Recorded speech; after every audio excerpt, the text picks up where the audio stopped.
ఏం జరుగుతోంది తెలంగాణలో అన్న ఫీలింగ్ తెచ్చుకోవట్లేదు. ఇప్పుడు మార్పు రావాలని వస్తే శివధర్ రెడ్డి గారు ఏమంటున్నారు?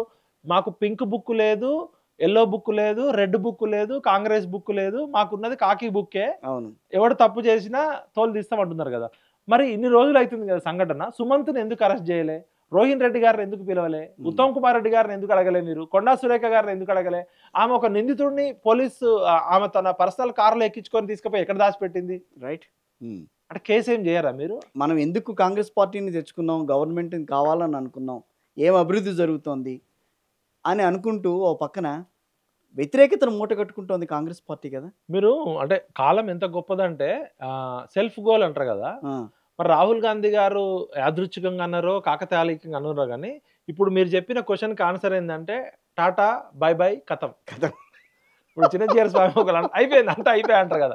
ఇప్పుడు ఇక్కడ చూస్తుంటే 2 సంవత్సరాల్లో మీరు ఏ సర్వే అయినా చేయండి.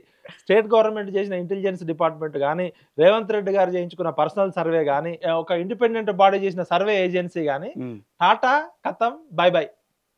కులగణన సర్వే కూడా అంతేనా? ఇప్పుడు ఏదైనా తీసుకోండి మీరు. పోలీస్ డిపార్ట్మెంట్ ఇచ్చిన సర్వేలు అయితే ఉంటాయి అంతే కదా! ఉంటాయి కదా!